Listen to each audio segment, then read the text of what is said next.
Baik,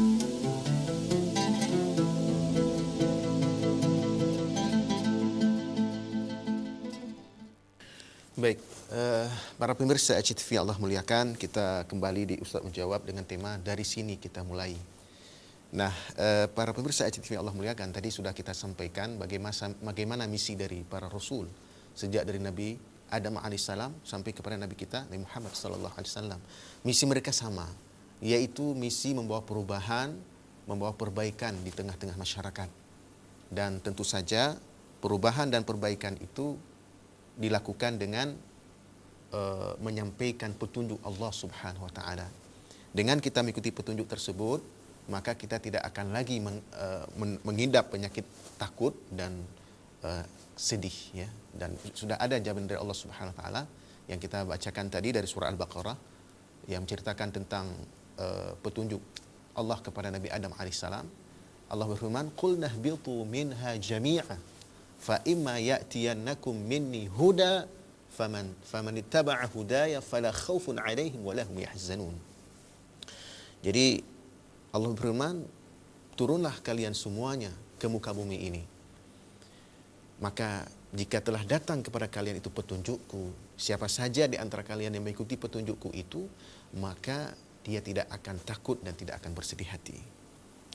Nah, para pemirsa HTV Allah muliakan, kemudian kalau kita baca dari sejarah manusia seperti yang kita sebut tadi, perjalanan sejarah manusia itu selalu berganti-ganti dari kebenaran dan penyimpangan, dari kebenaran dan kesalahan, kerusakan dan seterusnya. Tugas dari para nabi itu adalah untuk membawa perubahan kepada masyarakat, membawa perbaikan kepada masyarakat. Masyarakat yang sudah rusak, masyarakat yang sudah menyimpang, maka Nabi membawa masyarakat itu kepada petunjuk dari Allah. Maka masyarakat itu akan menjadi masyarakat yang sejahtera, masyarakat yang aman, tentram, dan tentu saja dapat keberkahan dari Allah Subhanahu wa taala. Sebagaimana disebut dalam Al-Qur'an, sebuah negeri yang mengikuti petunjuk dari Allah, maka negeri itu akan menjadi negeri yang baldatun thayyibatun wa rabbun ghafur. Baik, para musyaikh Allah muliakan, di sini saya bawakan sebuah kitab yang sangat penting untuk menjadi rujukan kita dalam membawa perbaikan atau perubahan di masyarakat kita. Nama kitab ini adalah kitab As-Sunanu wal Mubtada'at. Ditulis oleh seorang ulama, ya, yang bernama Muhammad Abdus Salam, ya. Muhammad Abdus Salam, ya. Beliau ini, ya, kalau kita lihat dari kitab ini, ya, ini terbitan dari Darul Fikr, ya, Beirut, ya, Darul Fikr. Dan dilihat dari kitab ini, kita lihat ada nasihat dari penulis kitab ini kepada kita, ya, orang-orang yang ahli ibadah tentu saja. Jadi setelah beliau menyampaikan sekian banyak nasihat pada halaman pertama sampai halaman 132, nah, di halaman 132 itu kemudian beliau membuat satu pembahasan, yaitu nasihati waqtirahi, ya, nasihatku dan usulku. Nah, jadi setelah sekian banyak nasihat-nasihat beliau yang beliau sampaikan dari awal kitab sampai di halaman 132 ini, di halaman 132 itu beliau menyebutkan satu nasihat khusus, nasihati waqtirahi, nasihatku dan usulku. Kata beliau rahimahullahu taala, fa ilaikum masyayikhul sajajid jami'an wa antum sadatun wa qadatu haula'il qaumi wa ri'ayatuhum. Kepada kalian wahai ahli ibadah yang rajin bersujud di atas sejadah, kalian adalah pemuka, kalian adalah pemimpin masyarakat.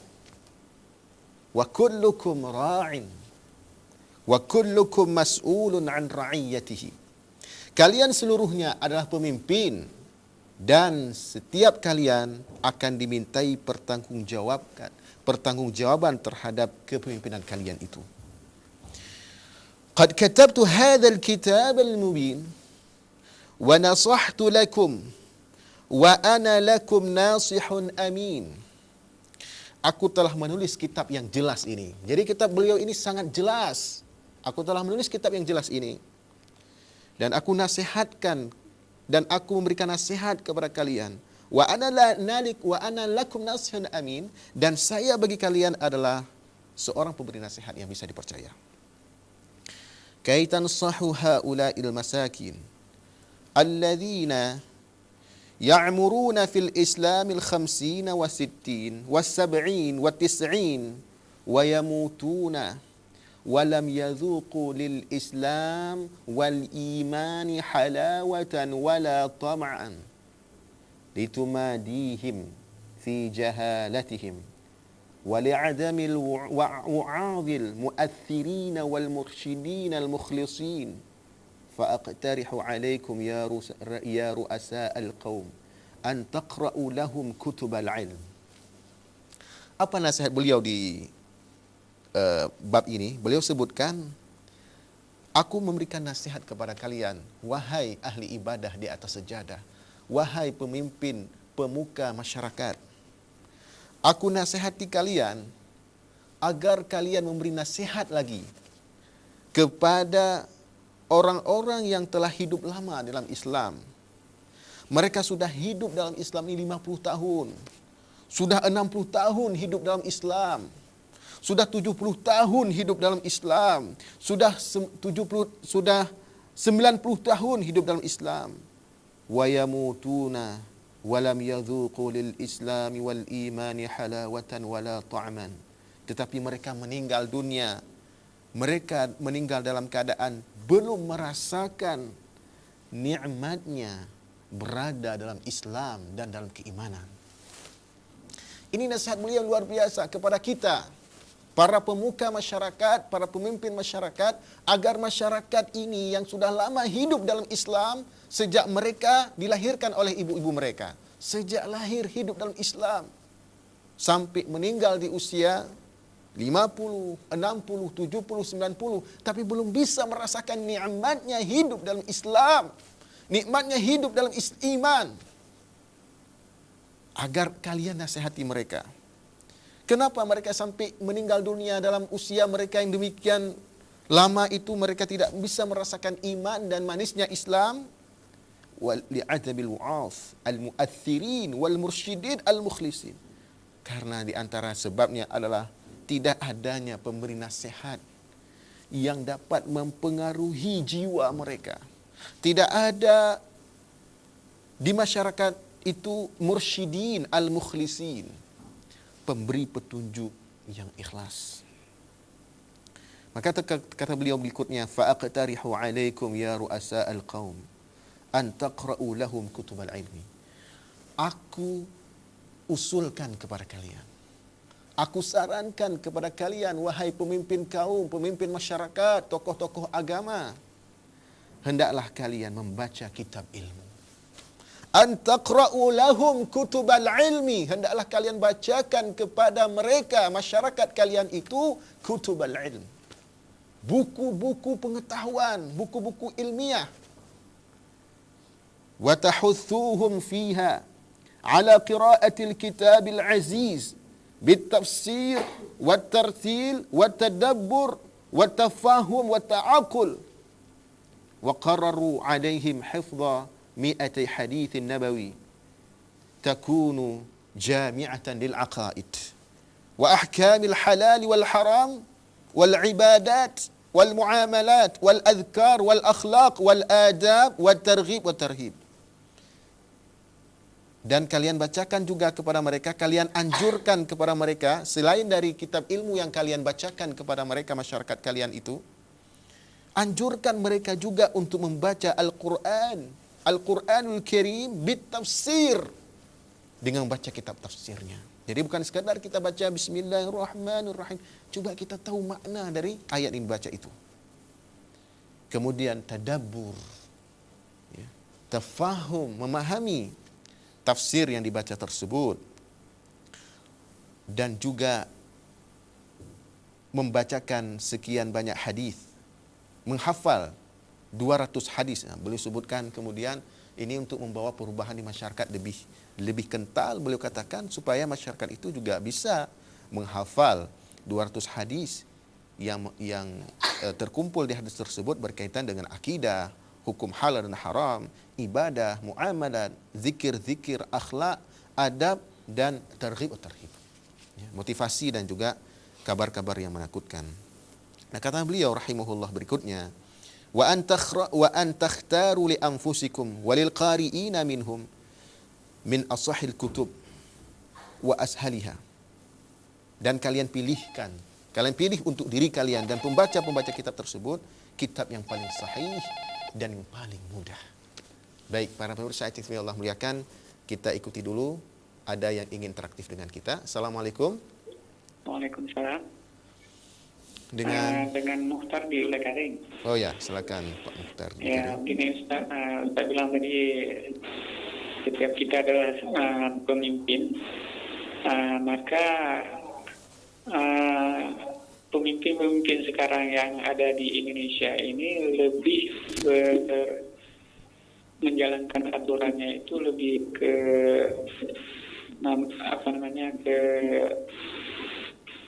yang namanya yang umum, yang konvensional, tidak lagi mengutamakan kewajiban Islamnya, memerintahkan sesuai ajaran Islam. Hal itu karena udah kebanyakan orang yang non Islam tinggal di Indonesia. Nah, kalau tambah banyak orang non Islam tinggal di Indonesia, apakah bisa mempengaruhi umat Islam dalam kebijakan peraturan? Saya dengar-dengar nanti salat subuh aja tidak boleh adzan dengan besar suara karena mengganggu tetangga. Yang kedua, dalam surat Al-Baqarah itu ada juga disebutkan kita boleh memerangi, kita boleh membunuh apabila kita terancam. Artinya kalau ada yang terancam berarti kita ada musuh. Apakah pemimpin-pemimpin daerah sekarang ada melakukan kegiatan bela diri untuk santri-santrinya bila telah ada musuh dahsyat begitu? Itu aja Ustaz. Assalamualaikum warahmatullahi wabarakatuh. Waalaikumsalam warahmatullahi wabarakatuh. Ini pertanyaan yang sangat luar biasa, pentingnya ditanyakan ya, dan beliau sudah bertanya tadi. Pertama, beliau tanyakan berkaitan dengan kebanyakan minoritas non Islam yang juga sudah semakin banyak juga di masyarakat muslim. Apakah ini tidak membahayakan masyarakat muslim sendiri, bisa dipengaruhi dan seterusnya? Maka ini tentu saja tidak bisa dipengaruhi kalau memang masyarakat muslimnya adalah masyarakat muslim yang sudah punya nilai keislaman yang kuat ya. Jadi kalau misalnya masyarakatnya masih masyarakat yang ikut-ikutan ya, maka sudah pasti bisa dipengaruhi dengan begitu mudah, dan tentu saja ini membahayakan masyarakat muslim itu sendiri dari sisi akidahnya, bisa ternodai ya, sisi hukumnya, sisi pemahaman agamanya dan seterusnya. Maka tentu saja dakwah itu harus tetap berjalan di masyarakat kita ya. Jadi meskipun kita hidup di kalangan minoritas sekalipun, misalnya kita minoritas di sebuah wilayah. Nah, kalau kita di Aceh mayoritasnya adalah muslim. Umat-umat agama lain itu hidup tentram dalam kawasan kita, dalam masyarakat muslim. Tapi kalau kita berada di masyarakat yang mayoritasnya non muslim, kitanya yang minoritas, yang sedikit, maka kita berupaya untuk terus menebalkan keimanan kita, keyakinan kita itu dengan membaca sejarah hidup para nabi ya. Sejarah hidup para rasul, sejarah hidup dari salihin syuhada, itu disebutkan dalam surat An-Nisa ya. Siapa yang mentaati Allah dan Rasul, faulaika ma'al ladzina an'ama Allahu 'alaihim minan nabiyyin was-siddiqin wasyuhada was-salihin. Jadi orang-orang yang taat pada Allah dan Rasulnya, maka mereka itu akan bersama dengan orang-orang telah diberi nikmat, itu para nabi, siddiqin, syuhada, salihin. Dan kita tetap menjaga keimanan kita dimanapun kita berada. Apakah di sebuah tempat yang mayoritasnya adalah kita orang Islam, atau di sebuah tempat yang kita adalah minoritas. Nah, dalam sebuah hadis yang disebut di dalam kitab Matan Arba'in, Nabi kita Muhammad SAW bersabda, ittaqillah haitsuma kunta. Bertakwalah kamu kepada Allah dimanapun kamu berada. Ya. Wa atbi'is sayyi'atal hasanata wa atbi'is sayyi'atal hasanata tamhuha wa khaliqin nas bi khuluqin hasan. Dan ikutkanlah perbuatan buruk itu dengan perbuatan baik, maka perbuatan baik itu akan menghapus perbuatan buruk itu. Wa khaliqin nas bi khuluqin hasan. Dan berakhlaklah kalian dengan manusia itu dengan akhlak yang bagus. Nah, jadi dimanapun kita berada, kita memegang prinsip yang Nabi sebutkan ini. Kita tetap bertakwa dimanapun kita berada. Kemudian kita tetap melakukan perbuatan yang baik, supaya perbuatan baik itu menutupi perbuatan buruk yang pernah kita lakukan. Dan yang ketiga adalah kita tetap berakhlak baik kepada masyarakat yang ada di tempat tersebut. Tidak melihat apa agamanya, kita tetap berbuat baik kepada mereka. Nah, kalau kita terancam bagaimana? Ya, kalau kita terancam, ya, dalam pengertian terancam ini juga perlu disampaikan. Maksud terancam itu sampai ke level apa? Ya, kalau sampai mereka itu mengusir kita dari daerah kita, nah itu baru boleh kita memerangi. Tapi kalau sebatas terancam, belum sampai ke tahap itu, kita tidak boleh membunuh orang-orang kafir. Ya. Dilarang oleh Nabi Muhammad SAW. Bahkan kata Nabi SAW, man adza zimmiyan, ya, barang siapa yang mengganggu orang zimmi, maka dia telah menggangguku. Nah, jadi dalam hal ini kita perlu melihat apakah ancaman itu sampai ke tingkat pengusiran kita dari negeri kita sendiri, seperti yang dialami oleh penduduk Palestina hari ini. Ya. Itu ada deklarasi dari Presiden Amerika untuk menjadikan Al-Quds itu sebagai, atau Yerusalem itu sebagai ibu kotanya Israel. Ini mengusir penduduk pribumi. Nah, ini dalam hal ini kita boleh memerangi non-muslim tersebut. Tapi di sebuah tempat yang non-muslimnya itu hidup damai dengan kita, kita tidak boleh membunuh mereka. Itu dilarang oleh Allah Subhanahu wa taala dan dilarang oleh Rasulullah Muhammad SAW. Nah, jadi dalam hal ini kita tetap membawa perubahan di masyarakat, dan Islam ini bukan ancaman bagi yang lain. Ya. Dalam sebuah ayat, dalam sebuah hadis Nabi SAW sebutkan, pengertian Muslim itu adalah al-muslimu man salimal muslimuna min lisanihi wa yadihi. Jadi Muslim itulah orang yang dapat memberikan kenyamanan, ketentraman, keamanan kepada Muslim yang lainnya dengan ucapannya dan dengan perilakunya. Dan akhirnya kedamaian itu dirasakan juga oleh non-muslim, bukan hanya muslim. Ketika masyarakat Islam dipimpin oleh Nabi Muhammad SAW di Madinah, itu masih juga ada orang-orang non-muslim. Jadi tidak seluruhnya muslim masyarakat dipimpin oleh Nabi. Ya, masyarakat yang dipimpin oleh Nabi di Madinah itu juga ada non-muslim, ada Yahudi, ada Nasrani. Dan Nabi tidak membunuh mereka. Ya, Nabi tetap menjalin hubungan baik dengan mereka. Bahkan membuat satu piagam namanya piagam Madinah. Ya.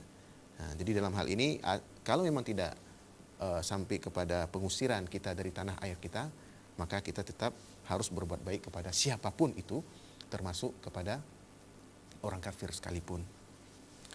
Baik, para musyaikh yang Allah muliakan, kembali kita di pembahasan ini, yaitu dari sini kita mulai.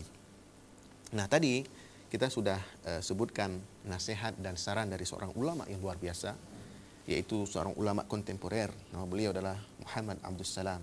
Ya. Dalam kitab beliau ini As-Sunanu wal Mubtada'at al-Muta'alliqah bil Adhkar was Salawat. Jadi kitab beliau ini berkaitan juga dengan zikir-zikir dan salawat kepada Nabi kita Muhammad sallallahu alaihi wasallam. Nah, tadi kita sudah bacakan, ya, nasihat beliau kepada kita, para pemimpin, para pemuka masyarakat, ya, supaya kita mengarahkan masyarakat itu jangan hidup sia-sia.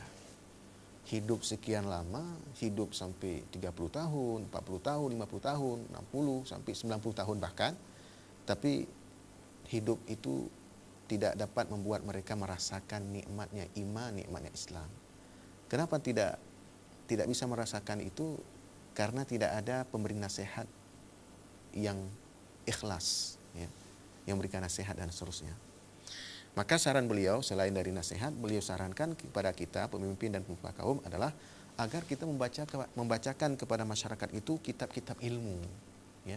Jadi masyarakat ini tidak sekedar yakin dengan hal-hal yang mitos, yakin dengan hal-hal yang khurafat. Ya. Jadi tentu itu bacaan-bacaan mereka yang keliru, yakin kepada mitos, yakin kepada khurafat. Ya. Maka upaya-upaya kita pemimpin masyarakat ini adalah mengenalkan mereka kepada kitabul ilm, ya, kitab-kitab yang berisikan ilmu pengetahuan, dan menganjurkan dan mendorong masyarakat kita itu untuk membaca Al-Quranul Karim dengan tafsir. Nah, jadi bukan sekedar membaca huruf Al-Quran itu, tapi juga membaca makna dari Al-Quran dan juga tafsirnya, memahami tafsir tersebut. Dan juga selain itu adalah membaca hadis-hadis Rasulullah Muhammad SAW yang berkaitan dengan akidah, berkaitan dengan hukum halal dan haram, berkaitan dengan ibadah, muamalah, zikir-zikir, akhlak, adab-adab, dan motivasi-motivasi untuk berbuat amal salih dan tarhib, ya, dan upaya-upaya meninggalkan perbuatan yang salah. Nah, ini beberapa saran dari beliau, dan pada berikutnya beliau juga menyarankan agar kita memilih untuk diri kita dan pembaca-pembaca kitab itu ashahul kutub, ya, wa ashaluha.